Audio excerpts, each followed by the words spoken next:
Some say they are savants. Others say other things. Be prepared to laugh and learn. This is the Scottie C and Mikey B Show. It's happening. Yeah, it is happening. What's up? Da-na-da-na. Are we live? We're live, man. We're actually recording? Sweet. We're recording. Da-na-na-na. Da-na-na. I see What is all the that? green lights, the yellow lights, the red lights. Our voices coming through clear. We're in good shape. Yeah, man. How's it going, man? How's your week? It's going good. Summertime, right? What the hell am I doing? You don't know what summertime's like until you come to Florida, right? Why? Tell me. It's like 8 billion degrees. I'm not even kidding you when I say 8 billion. It's probably Okay. 8 billion and like 10 or something. Okay. So But, you trying to deter me from moving there? Don't move here. Stay away. You know, the less people, the less air. You know, it's I've been watching videos on why people move away from Florida after they move to Florida, and they're spot on. You know, my wife and kids love it. They love it here. Tell me why, because here's our situation. So I have my two boys that are getting ready to go into. Let me be my microphone closer. They're getting ready to go into high school, right? And our house has a lot of equity. I bought it low and fixed it up, and now it's worth a lot of money. So now we have a lot of equity. Yeah. So my wife's going to retire next year, and we're thinking about making the move. So if we're going to make the move, it's either we're going to make the move in 5 years when my youngest graduates, or we make the move like next year, literally next summer, sometime, and get the kids into high school. We don't want to, we want them to at least start high school if they were going to start. So we're going back and forth on what to do. So we were in Florida, we were in Fort Lauderdale, we were in Miami. We're going to be in Orlando and Tampa Bay a little bit later. So we're trying to get the lay of the land. And, and which is what we did. Yeah. And my CTO I'm going to plug board director is in Tampa. So that could be something also beneficial to bring us closer together versus working online now is no big deal, but it could be a benefit. So tell me why. Okay, so we had a similar path, right? So we went. My daughter got into the University of Florida. You know, came home. She hates the New Jersey, cloudiness, especially in the wintertime. A lot of people do. And Florida is just a sunny place, right? No matter when you come down, it's green, sunny. That's just the way it is, and it's fantastic. I mean, I get off the airport. I usually fly into Jacksonville, it's a smaller airport. When I get off that airport, it's just bright and sunny and green. And you're like, wow, you feel like you're on vacation all the time. Right.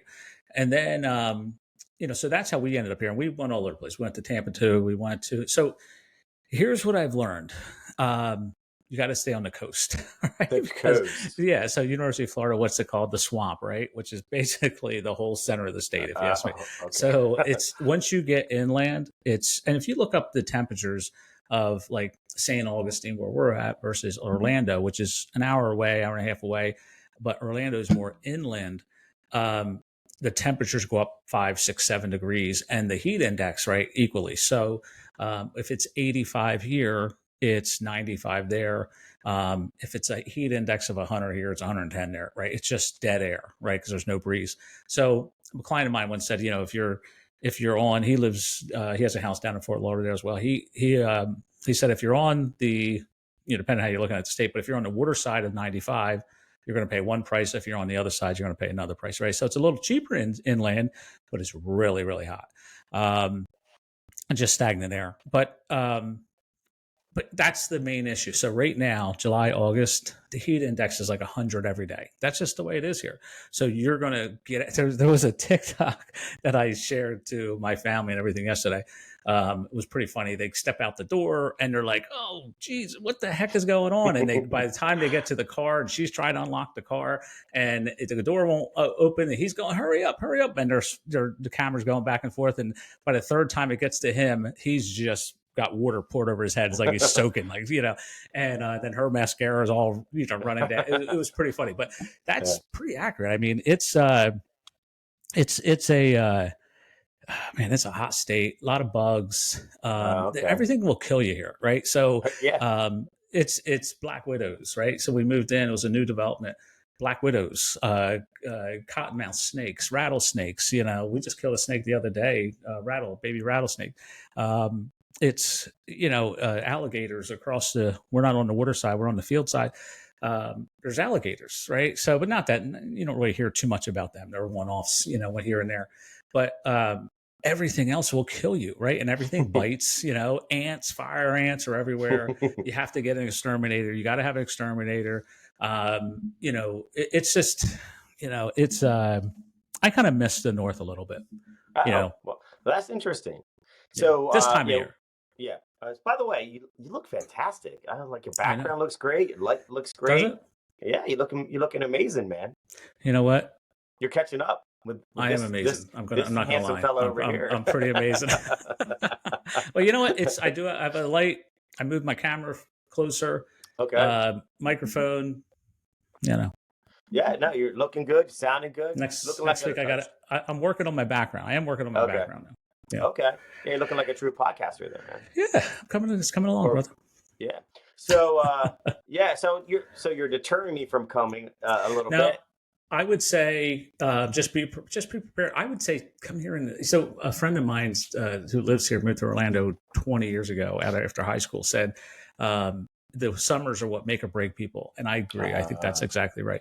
So, but there's a lot of people here that everybody you meet here, nobody's from here, right? Everybody's from like in our neighborhood. I got Arkansas next door. I got Massachusetts, a lot of California, right? A lot of Californians.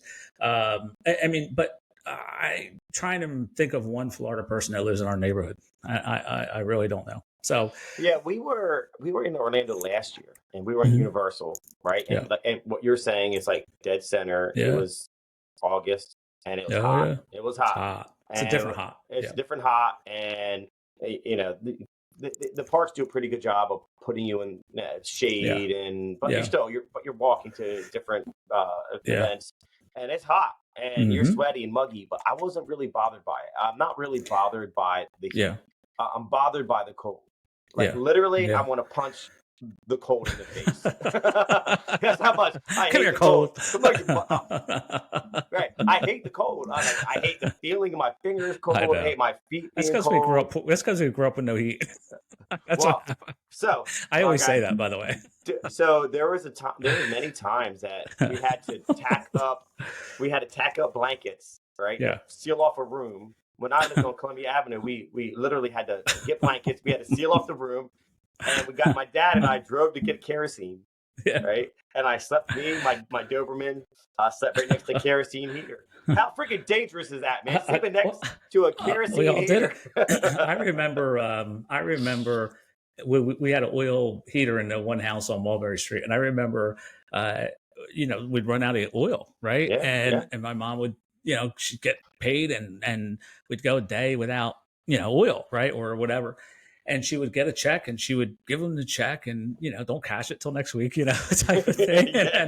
And we would wait. He would go down in the basement, have to restart the furnace. Yeah. And we had those big 1 foot by 1 foot, grates where on the floor where the heat would flow up. Right? Yeah. It was always filthy, dirty. And we would literally sit on it. We'd all run to a grate and we'd sit on it and wait for the heat to come on. And with it would be a ton of dust. And I'm just thinking probably asbestos and everything else. Who the hell knows what we were, back then. That's what it was. Yeah. We slept many nights. My dad, I mentioned this before. My dad worked in the glass factory, and he, it was ebbs and flows. He'd be good for 6 months, and then he'd get laid off, and then he'd be 6 months, and then you go, and it was like this ups and downs. Always. And until we got to EP Henry, then we were pretty good. But by that time, I was an adult. I was like 17, 18. Right. I was basically on my own at that point. But like that, it sucked. So that's why. But I've always hated the cold. Hated the cold. Like people go, hey, let's go skiing. Like, no, hell no. I don't want to go skiing. Yeah, no, I want to go to a beach. I want to go to a lake. Water skiing? Okay. Yeah, water skiing. I do all that. I'm the same. I tell my wife all the time, the cold makes my fingers hurt. And so here, October to May, October to April. October, April, May, somewhere in that range. Yeah. It's gorgeous. You wake up every day and it's 60, 70 degrees every day. It's gorgeous. Okay. And it's perfect. But then May comes around and you'll see, just, it just starts to get hot. You get that 80, 90, 100 degree day. And it's humidity. It's 80, 85% every day. There was a funny little meme that popped up. It was someone putting up their Christmas lights in Florida. It was a girl and she's in a bikini, right? So it's Christmas time, right? Yeah, and it's like, this year we did get like 20-degree weather. And somewhat for like 3-4 days, it actually, it was a little bit of snow for a second. And the people, we just moved into the neighborhood about a few months before that, 6 months before that. And they said, the people that had been around here said they've never seen it that cold, ever. So, it was a one-off year.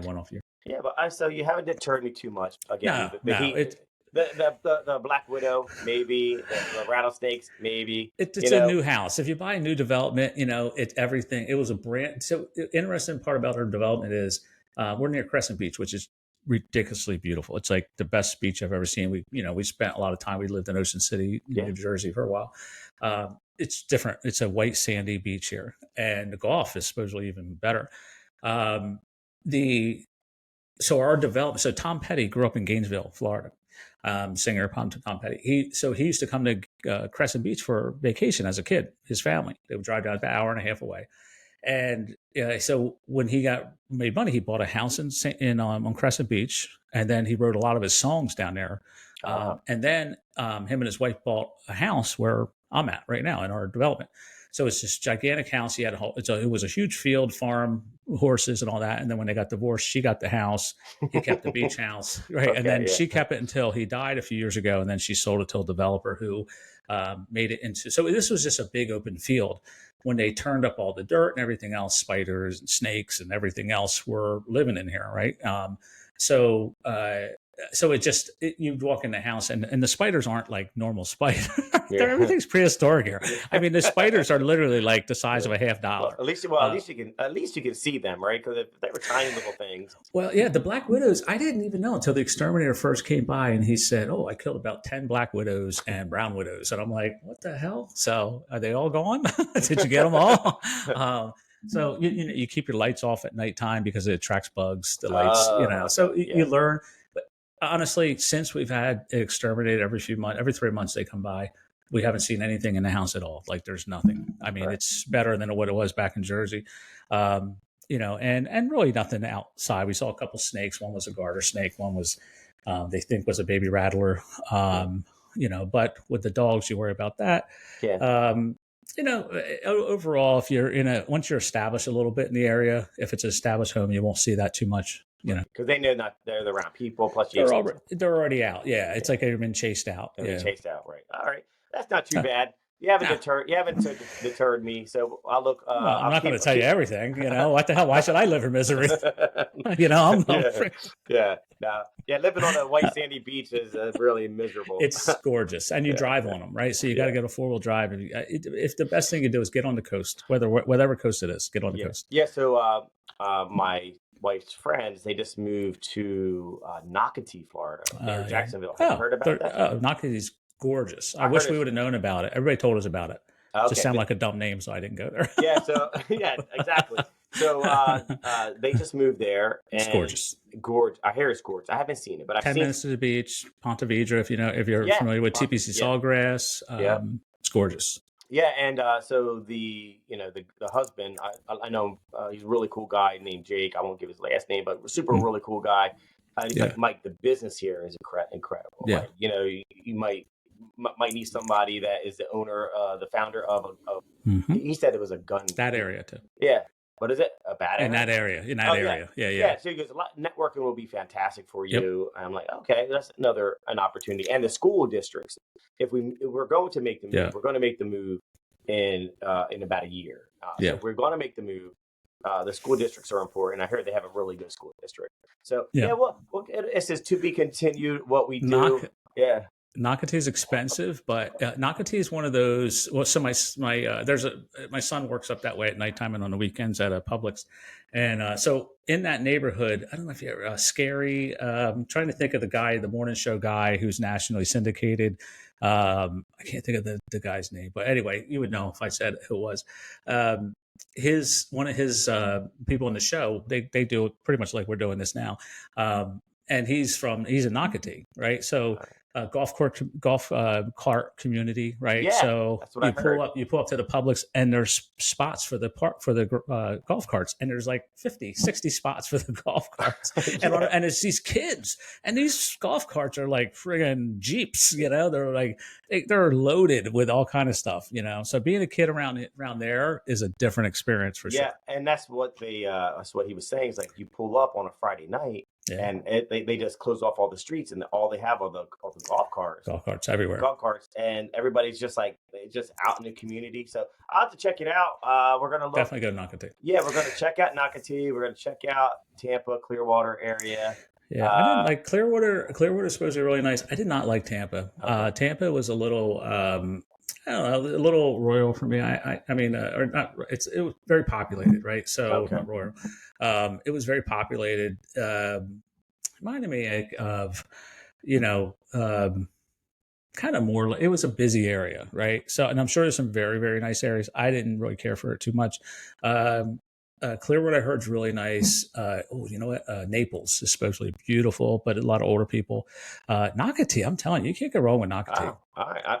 Sounds like that's the leading candidate. Plus, yeah, I would go. It's my wife's best friend moved there. Yeah. Right. Yeah. And so you know people. And, you will know people, and they'll have a head start. Right. So the networking and it will be great.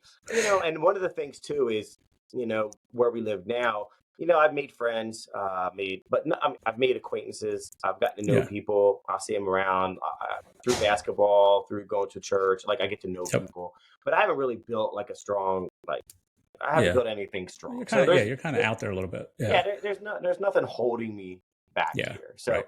And to go and have a close relationship already planted there, and then maybe, have warm leads as far as friends are concerned, and then have the kids in the community, which sounds like it's pretty awesome. So it might be a leading candidate.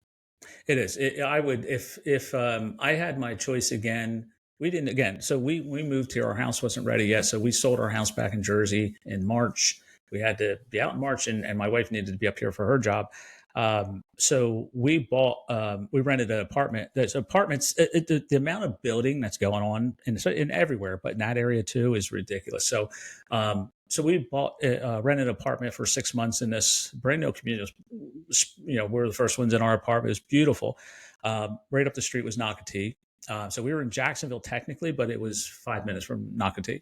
And then Nocatee's 5 minutes from the beach and Ponte Vedra, right? So Ponte Vedra is $1 million homes, $20 million homes, right? There's some celebrities up there, a lot of golfers, right?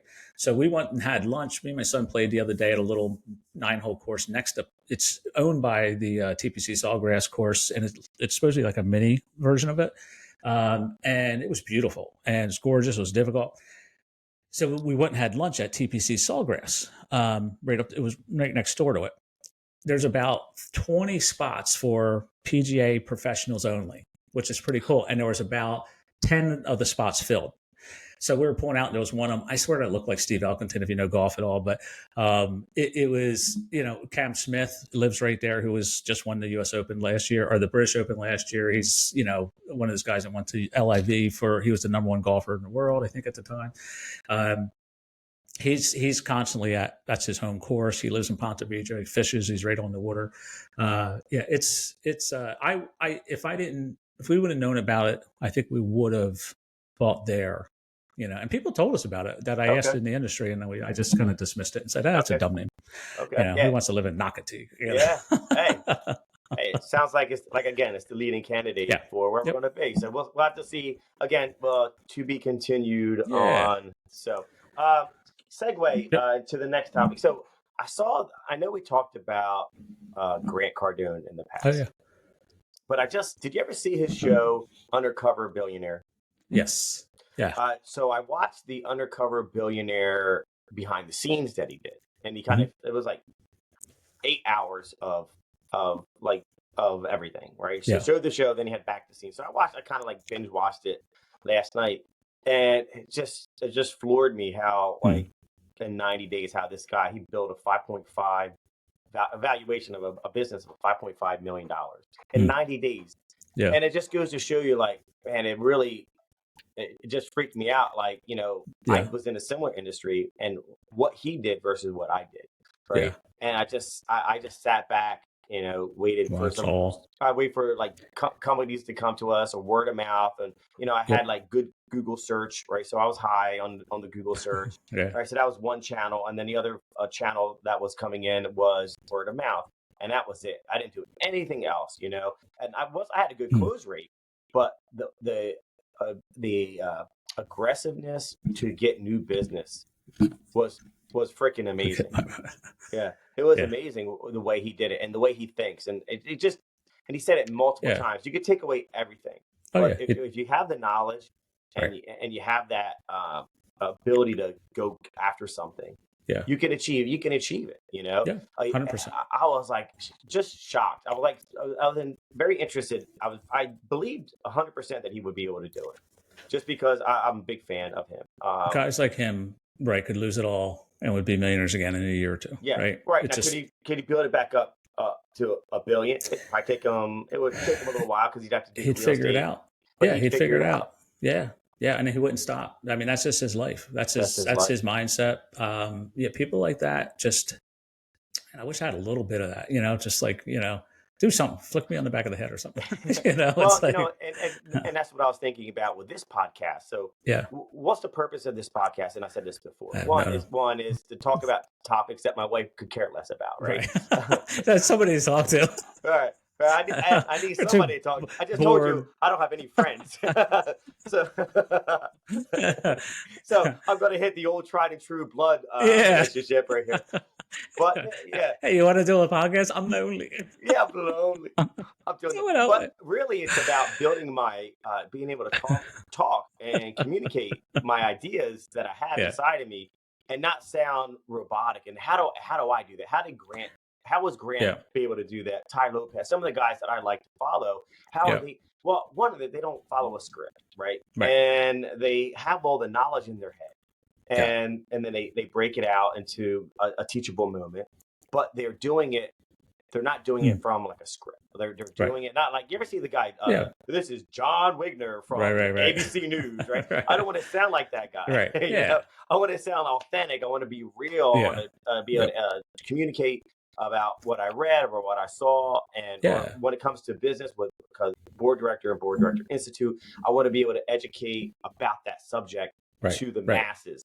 So this is one of the reasons why I'm doing it. I'm like, okay, at least I'm doing it for those purposes. And then I'm like, okay, now I need to start doing it for the business as well. So I'm probably going to start doing, I'm going to try to find a way to start doing about board director and for board director institute.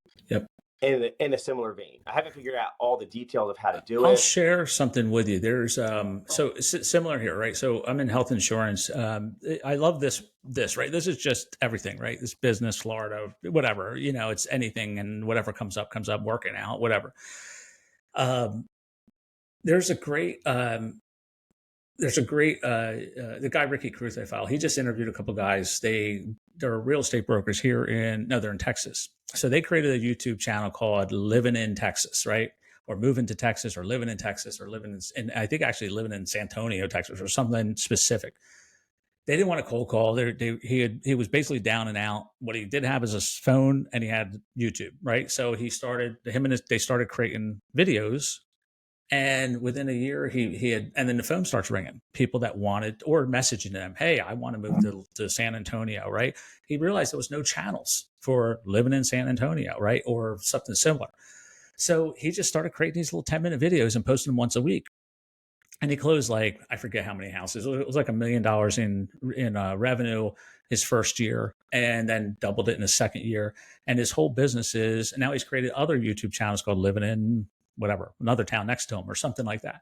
So I was literally thinking I'm going to share the link with the video to you, because he breaks it all down in really specific steps. Plus it's a 10-minute video, right? Every week. And so I started looking. There are no, and I don't even want to say this but eventually people will see it, and I don't. Hopefully nobody sees this. But there's not a good goal. There's no podcast for health insurance in New Jersey. So if you go on YouTube, there's one guy on there. He did like 5 years ago. He's got like 17,000 views, and nice. He's in his living room. And there's a cat jumping around in the background or something. I don't know, but he did a couple. It was silly. It was on not silly. It was on at the ACA, the Affordable Care Act, marketplace coverage. So I started thinking, man, I have ridiculous amounts of knowledge of health insurance. I was an underwriter for years. This is what I've basically done my whole life. So I thought about, every week a new topic on something, right? HMOs, the marketplace, whatever, could be underwriting, how rates made. So to have all these lists of ideas that I want to do, a little short 10-minute video on it. And I don't know if I'll edit. I got to figure that out, but like how to edit stuff. But that was something I thought, why the hell not? Like, this has kind of got me to that point where I'm like, you know what? This is kind of fun. It's fun. Yeah. And you know what? And if I can help people too and get business out of it at the same time, it's a win-win for everybody. Well, and what he said, I'll just close on this one point, is what he said was, he goes, the best thing about it is you put it out there, and then YouTube goes out and finds people that want what you're saying and brings them to you, and not just one time, but forever. Right. So those videos that I recorded, whatever, but YouTube's constantly searching out the people that are looking for your content. And I thought, well, that made a lot of sense to me. So anyway, that was my point. Yeah. So to your point, there's two things to piggyback off on what you said. Number one, I took some notes while I was listening to Grant on his show, and I've heard it before, but I just wrote it down again. He goes, if they don't know you, they don't flow you. Right. Yep. And that's attention brings, attention is how you get business, right? You got to have attention in some way. Right, you got to get people to understand, and I know that all too well, because I'm sitting here waiting for things to happen, and they're not happening. It's when I start getting activated and start doing things. It's like it's an attraction.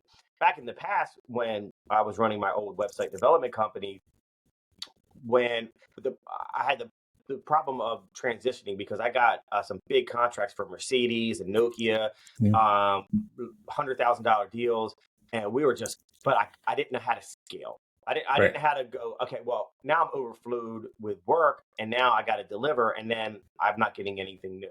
So I wasn't able to make the transition from business owner.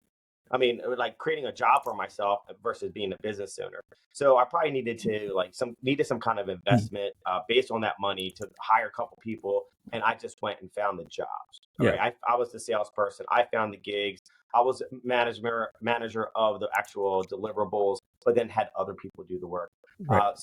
But anyway, if they don't know you, don't flow you. And the other thing to piggyback again on what you said was about Google. Well, I mean, YouTube's owned by Google. So your videos are also indexed into their search engine. That's number one. And number two, another thing that Grant said toward the end when he was pitching is like, what you're doing is planting little seeds on the internet that never go away. Right. And they'll grow, and they could be there for a year, 2 years, 3 years, 4 years, 5 years, right? And if it's a specific topic that's your niche, right? And now you could become, you can be a leader in that vertical, right? 100%. 100%. So what I'm going to do, and here's the thing: is the people that do this that I follow, they're not leaders, right? They're not the top people. Like, they're not the people that. And when I say top people, I guess traditionally, right, they're not the top people in sales or whatever. Some of them have no experience in their field at all. They're new to it, and they just start talking about some of the things they know. Like, there's an insurance guy out in California that I follow who is new in the business by a couple of years. I've been doing this for 30 years, right? And he gets thousands of people watching and he does them on sales. He doesn't even really do them on the business, but he says he gets tons of business from that. So I'm interested to see how much it would, if it will generate anything or not. And if not, it's just fun and it's sharing knowledge. And I like to hear myself talk. So that's great. Well, so many positives. I firmly believe that if we can take this experience and put it in, you're laughing at yourself. Yeah, it was pretty funny, man. Hey, listen, somebody's got to laugh. It might as well be me. I liked it, but I was, You ever do this? I had I had a thought in my brain, and I lost it. That's ADHD. No, I didn't want to lose it, right? Right. And I didn't want to laugh, because if I start laughing and I lost it, totally forgot it. And now I know what the hell, I forgot what I was going to say. No, I do remember. I do remember. So the thing is like, when now I actually freaking did lose it. What the freak? I know. I'm telling you, same brain. This point was so amazing. It was incredible. No, if you do it, right? Like if you build it, they will come, kind of a thing. I truly believe that if you can transition this podcast experience. Yeah. And say, okay, now I'm going to apply it for my business, my expertise in health insurance. Yep. If I can apply that, and I could be here every Tuesday and Thursday, and I'm given 10 minutes or whatever your time frame is going to be, right? And you stay committed, and maybe because of this podcast, we can hold each other accountable, right? Or anybody else who wants to do it, hold each other accountable. Let's see the results. I've never seen anybody personally that has done something consistently over time and has provided value that hasn't, they get to know you, they get to like you, then they want to buy from you. And one more point, and I'll let you go. So when it comes to like the board of directors, right? Mm-hmm. Or health insurance or any category of knowledge that you have, you don't need to be the expert. I'm not a governance expert. I'm not going to teach at LaSalle. I'm not going to teach at Kellogg's Management. I'm not going to, that's not me. I'm not writing a 400-page book on governance. What I know is, hey, if you don't know what a board of directors are and what are the roles and what are your duties, like just the basic fundamentals. If you don't know that, I know it. And same thing with you. Like, if you don't know this about health insurance, I could teach you this, right? You might have, you've been doing it for a lot longer than I have with health insurance, but all you need to do is know more than the person that's coming up behind you. And then you could teach them. I'm laughing because you said duty. I was, might be a Beavis and Butthead. You said duty. Or whatever it was. I actually did a video. I actually did a video for board director. It's terrible. It's terrible. And so I cut I was holding that in for like 3 minutes. In the video, if you go to it, maybe I'll link to it. I make that duty joke. I literally make that duty joke. People know me and they're like, "Oh, Scott's so professional." I know. I'm saying duty. I'm bailing at duty. That's what I am. I know. Well, you know what? Because listen, the one thing that I learned also from like a lot of these people, dealing with business, you're talking to another human being. Yeah, no, right? We're all the same. We're all the same. We all go out to have a beer. You're having fun with somebody. They're a business owner, or they're an employee, whatever they are. They're just people. They're just people. Years ago, I had closed the biggest account for the company I work with. It's 1,000 life American flag manufacturer. So the CEO was a new CEO. He used to be the CFO of Rome Haas, right, which had like 10,000 people or something like that. So this company had about 1,000. So while we're meeting, going over everything, and he was just a basic guy, very smart, obviously very knowledgeable about business and finances and things. And he says, "Hey, where are you guys going for lunch after this?" And I said, we really didn't think about it. I was there with I think my manager at the time or something. And he goes, "Oh, there's a great bar right around the corner, cold beer and a great steak." Right. And it was a dive bar. Right. But this is where, and I just started to think, I'm like, man, this guy's just a normal guy. Right. And that was like my first I always thought people like that would be, they're not going there, right? They're going to the 5-star restaurant now. This like a cold beer and a steak, right? Everybody's the same. We're all just the same. Yeah, there's a lot of successful people out there that grew up just like what we did during war. Most of them, I think. Right, and to a point, because we're driven by our own poorness. It is. We're like running away from the poorness. I never want to run out of heat. I don't ever want to see next to a kerosene either. Tagging up carpet around my head. Right. So we're running away from the poverty. Right. And also too, like, I don't know if you've ever experienced this, but when I didn't know I was poor until I got to about 9th grade. Then you started like seeing like, I'm like, I had a lot of good friends, but I started to notice like, especially when our I didn't have the OP shorts, and I didn't have Guess jeans. Yeah. I had Levi's or one time in 5th grade, I was wearing, Kmart tracks. Remember the four, Oh, yeah, the yeah, fake yeah. Adidas with the four, Yeah, right? So I'm walking around. I'm very excited. yeah. I still remember them. They're blue tracks with white stripes, and I thought they were awesome, right? My mom Yeah, just got them for me, and yeah. I'm walking around. Good And story up. do you remember Eric Corner, right, Coon? Oh, yeah, yeah. He lived Yeah, down the street from me. Yeah, yeah, yeah. yeah. Well, From both of us. well, from both of us, dumbass. We live right next to each other. Oh, yeah. Well, anyway, so I'm walking around, I'm walking down up and down Cherry Street, right? I think because I think we had moved to Cherry Street versus Ireland Avenue, and he's Yeah. like, "Yo, Mike, what's up? Yo, how you doing?" He goes, "Dude, are you wearing Bobos?" Funny, I never heard that term, Bobos. Yeah.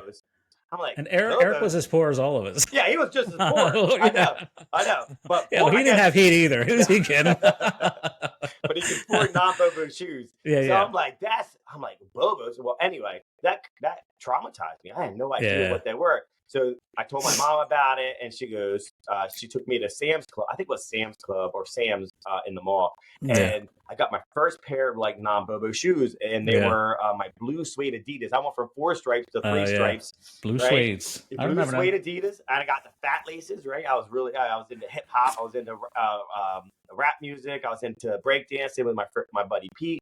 So now I have my blue suede Adidas with my fat laces, right?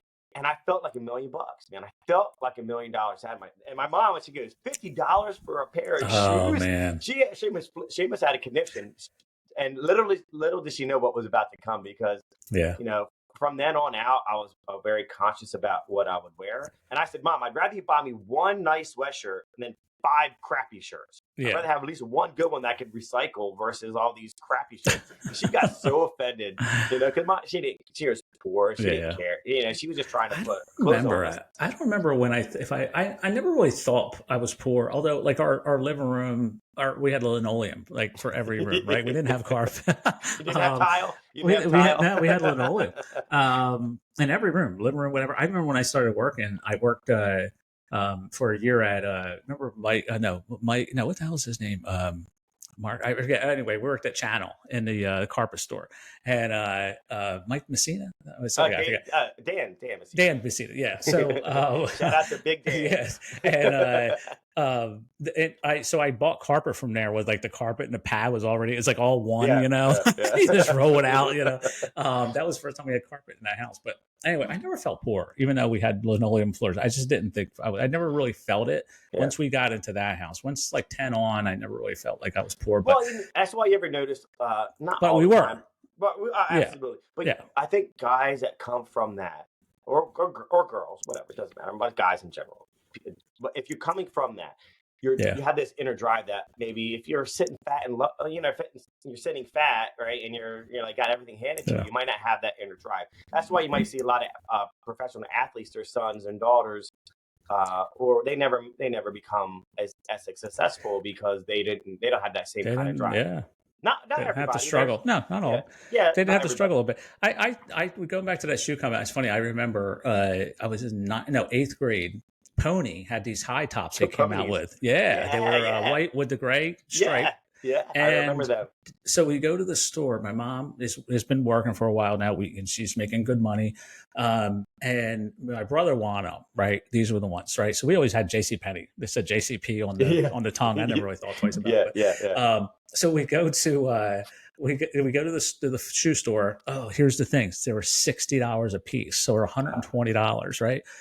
Which back then was a lot. I couldn't even believe it. So she put it on a credit card, and she was crying that they were $120, right? Yeah, but she bought them, and I thought, I'm like, and that was a lot of money. Our rent was probably $120. I don't know what our mortgage was back then. That was a lot of money. Yeah. So it was. But I never really, I didn't really want too much. I didn't really, I don't know. I never really cared if I had whatever certain things. I don't know why I didn't think about it. Speaking about shoes real quick. So in the 80s, there was a lot of jockeying around shoe brands. Converse was kind of like the leader for in the early part of the 80s. And then you had like Pony, and you had Nike, you had K-Swiss. You had all these kind of shoes competing, but nobody kind of took the lead until Nike's marketing came into play. Yeah. And going back kind of full circle, like if they don't know you, they don't flow you, right? If you made them, Nike made shoes cool. Bo Jackson, Bo knows, right? Did you watch the Netflix series? Yeah. Or movie? The about Nike Air. Yeah. Yeah, I saw it. So yeah. But that's so true. So they let, like, Bo Jackson was one of the first that really brought Nike into like cool factor.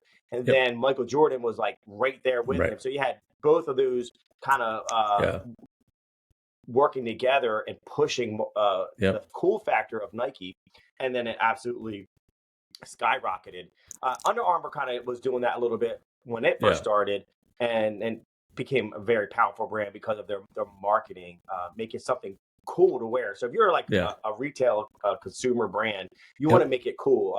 Kanye West with his Yeezys, you know, he's making something cool to wear, and if you can make it cool for kids to wear, you know, that's the key. I don't think the Kmart 4 stripes were cool to wear. I mean, it's weird. I think back to that. I feel like everybody wore that stuff. I mean, maybe I'm just trying to think of. I wore OP stuff, right? But I'm just trying to think. I think everybody wore that type of stuff. I probably wore the same clothes to school every few days, I think, you know, or at least every week. I you know, I mean, it was like probably just rotated out like the same 4 or 5 clothes, shirts or something. I never really thought about it. I never, you know, and like I said, I didn't feel poor, but I just never really thought about it. Well, I didn't feel poor until about 9th grade. And then I could see it.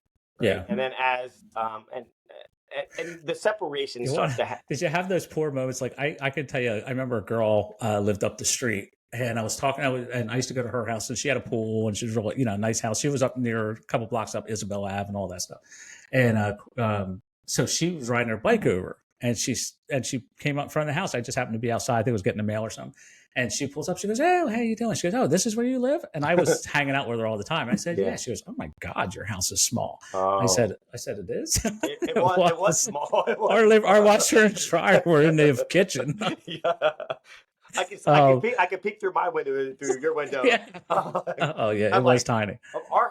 It was all made by, I think, the old man Miller built. Well, he bought them. He bought them from the airport. Didn't he build them? No, he got them from the airport. So back during World War II, a lot of Thunderbolt, the airplanes landed at Millville Airport, and they were stationed there and stuff. So they built all these bungalows, these 2-bedroom little bungalows, and so what he did is he bought the land right there. Was nothing there at the time.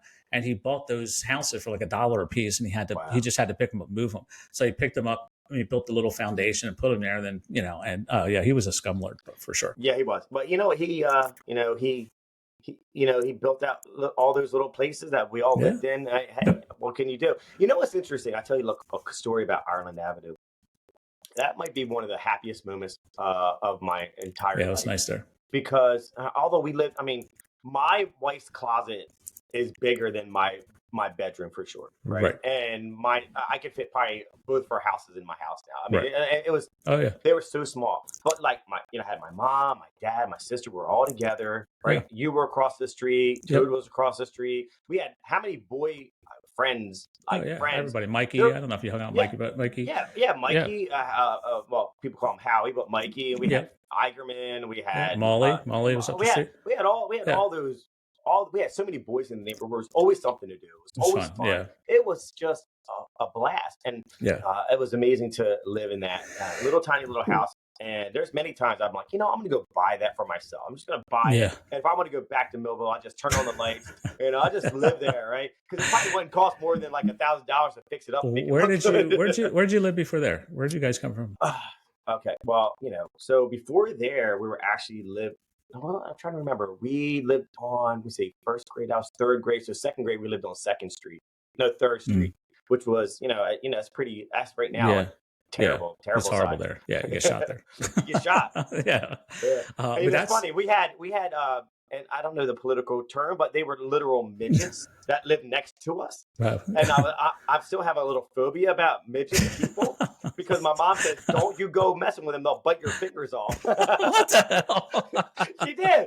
I was like, "What are you talking about?" Because they're like little men out there, right? I don't.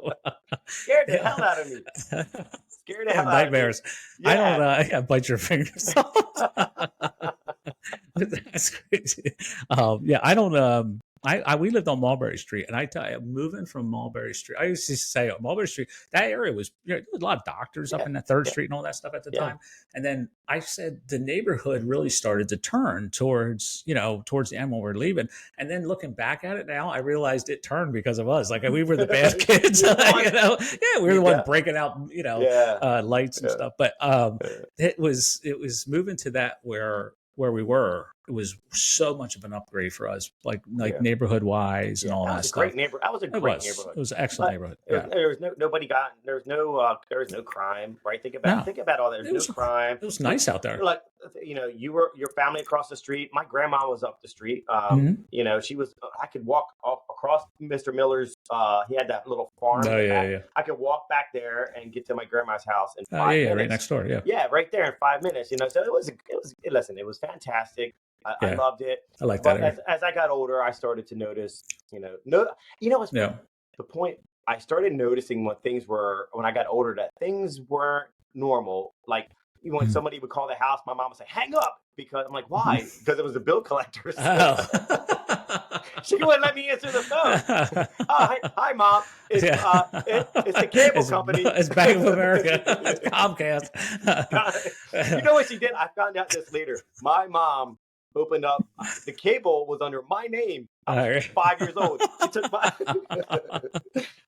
Yeah. Years later, I want to do something. I'm like, It's like you have an outstanding bill. I'm bill like, of like from when? from I was like, 1972. like 1980. I'm like, listen, did you realize I was 7 years old in Yeah. 1980? Like that couldn't have been me. I got it written off.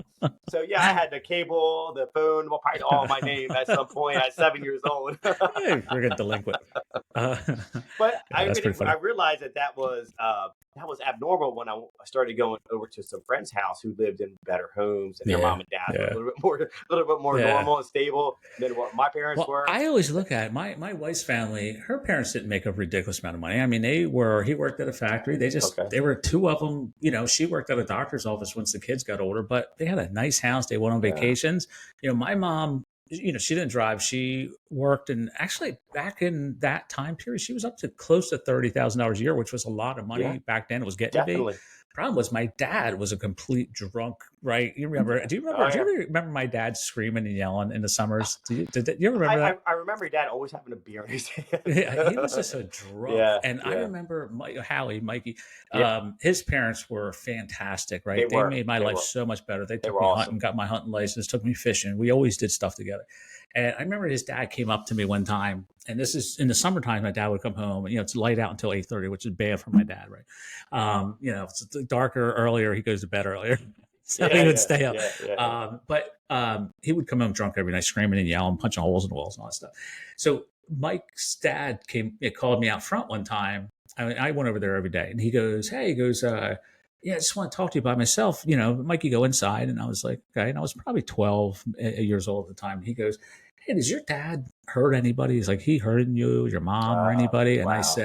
I looked at him and I thought, boy, that's a weird question. Like, why would you ever ask that? Right. Like thinking why would you, thinking not even realizing that was normal for my life. Right. That was how our household was.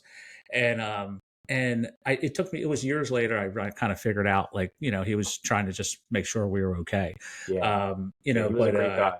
He was a fantastic guy. And I regret not going to, at the time I was living up in the West Everett, Cherry Hill area. So I didn't, I didn't go, and it had been years since I talked to him, but I remember when my brother Ricky passed, he would live right around the corner still, and his wife had passed, beautiful woman, just amazing people. And he had stopped, he was driving by and he saw me outside, and he came out, and I went to go shake his hand. He goes, you put that hand away. And he gave me a big hug. Oh, And, that's it awesome. was, he just That's was an awesome. amazing guy. And I wish I would have, one of my regrets is not going to his funeral when he passed, and Mikey's mom's funeral. Again, it was like, I didn't even know about the mom at the time when she passed. And then the dad too was, I forget where I was at the time, but I should have made it, I hear it. But you had a good relationship with him. We're going to turn this into a sad moment. Well, I'll turn it into a funny move. I'll tell you a funny story. I don't think I ever told you this story. So when before you moved in, we were there maybe 6 months to a year before you guys moved in. Yeah. And so Mikey was older and he was bigger too. He's a big guy, right? Yeah. And he used to he kind of like bullied me just a tad, right? Mikey did? Just a little bit. No, Yeah. no, just a little bit, right? I mean, like very little bit. That but was enough his West Virginia. That Yeah, was his West Virginia. yeah. And just enough to where like I wanted to beat him up but I couldn't because he was so much more massive than I was, right? And then I'm like, so I'm like, then I heard you were moving in. You're bigger and older than me too. I'm like, oh yeah. Well, in my mind, I'm like, oh yeah, my cousin's moving in now across the street. You start with me, he'll kick your ass. I'm thinking this, right? Next thing I know, you're all buddy with him. Right? Yeah, he was my best friend for like 3 years. I know. Yeah. You guys were buddy. I'm like, what the hell? Well, so one time he broke his leg motorcycling, right? Oh yeah, his hips, everything, pelvis. Yeah, right. He was really I remember up. he walked over and he did something, probably like bullying me again. He like with his broken leg, and I said, "Listen, you got a broken leg. I'll kick your butt." He goes, "You know what?" He goes, "You might be right. You might be able to get me." He goes, "But once this cast comes off," that's right. Run, you son of a bitch. And I'm like, I was smart enough to think, you know what? He's right. Because I might be able to get him right now temporarily, but I won't be able to get him later. Yeah. So they were as hillbilly as you get, right? They were from West Virginia. They came here 100%. and they came here for work. They came here for weekends, and they were friends with our Aunt Darce. So they were friends with them, Uncle Lou, Aunt Darce. But yeah, no, they nicest people in the world. Literally would do anything. Who's his cousin? He's a big. Yeah, you see him. Andy, no, Andrew. Andy Raines. Andrew Raines. Yeah, Raines. Yeah. Yeah, I remember one time he was coming down the street and he talked about hillbilly. He's got the big mud trucks now. Yeah. They all moved here from West Virginia. Yeah, I mean, he's straight up. And one time he goes, "Go punch me." I was like 15 at the time, right? He goes, "Punch me." I'm like, no, he wasn't. It wasn't confrontation because we ended up becoming friends. And we grow up he's together. A good guy. Very good guy. Yeah. He goes, "Go ahead, punch me." And I hit him as hard as I could. I felt like hurt your hand. It was like I hit him from the side of a bus. I'm like, what the hell? I said, listen, I was a little bit tough, but I'm not that tough. He was. They're all nice guys, and his dad just passed a few years back too. They're just the nicest people. We lucked out, Like I definitely lucked out when I moved over there, just for that relationship. Jimmy Mall. That was a lot of fun. That was a great relationship. They ended up. It was funny because they ended up. They all rode motorcycles. So. Yeah. My mom really couldn't afford it, but I wanted the Kawasaki. I wanted the Kawasaki motorcycle. I was 8th grade. They all had them. I used to ride with them. So they finally, she gets me to ride me once for Christmas. This is huge. Wow. Yeah. So 6 months in, I totally blew the whole thing up right now. I wasn't changing the oil and everything else. And then my dad took it and sold it. So we didn't get it fixed, but it was, that was so much fun. I had so much fun back then. That was a great experience as a kid. Frogging, all kind of stuff. Going minnows, crabbing down in Dividing Creek. It was a lot of fun. But it's interesting though. But when you have these guys like ourselves, and you want to make something of yourself, and you don't want your kids to grow up in a similar way. But it really wasn't that bad. But being poor, sleeping next to a heater, that. When you look back, builds character. It builds character. So next time, and arthritis. And so the next time you're talking to the big CEO or whatever, get their backstory, understand, or at least imagine that they were doing this because there's a good chance that they were too. And if you can relate to them and you have a good value to bring to them, I can definitely tell the people that were, that were maybe grew up with it or the ones that build it, you know what I mean? So it feels like the ones that build it, it's just like they have a different mentality. I'm so fortunate. I actually wrote something down the other day that just to remind me of like how awesome my job is, right? Because I get to meet all these incredible business owners. I pick their brain all the time. Like, how'd you get here? Right. I mean, there's so many, so many, I won't name the names, but there's even when I come back up from Jersey, one of the clients I'll stay with, he gave me a key to his house. He's got a 9,000 square foot rancher with an infinity pool. He just had a $150,000 fountain put in the front of his house that shoots up water in different colors and to music and all this stuff. And he's got a $12 million home in Miami, a penthouse on the harbor. So he spends half his year here, half the year there. but he gave me a key to New Jersey. When he found out I was staying in hotels and whatever, he says, do not ever let me catch you. Found out that you spent a dime on a hotel. I got a freaking house sitting here. His wife passed away. His one son passed away. His other kids are grown. He goes, it's sitting there. You know, he gave me the alarm code. He goes, it's a movie theater in his basement. I watched Top Gun down there. It was so awesome. How did he build the wealth? So this is a great story. So it's a logistics company, right? So a trucking company, logistics company, and they're one of the biggest now. They do Butterball and Poland Spring and Ocean Spray. So he was a driver. He was living in Paulsboro. He was from South Philly originally. He lived in Paulsboro, his wife and a couple kids, and he was delivering amusement rides to at the church. You know, you set it up, and he would come by and take it back down and take it to the next place. Right, that's what he did. He found out that, hey, you can deliver product for companies and they pay you, right? So you can deliver for Ocean Spray and all this other stuff. So he starts using his contacts and cold calling around, and he gets Ocean Spray. So this is how the story I was told him.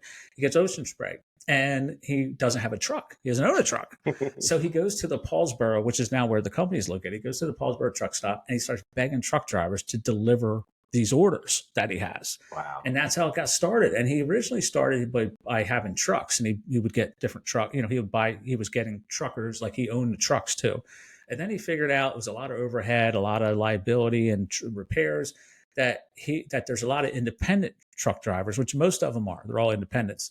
And so they're a broker in a sense. They're a logistics company. So they arrange for the trucker to get their where from A to B. So he gets all the business, and then he brings in all these independent truckers, which is how most of it works for the most part. Okay. And they deliver all the product.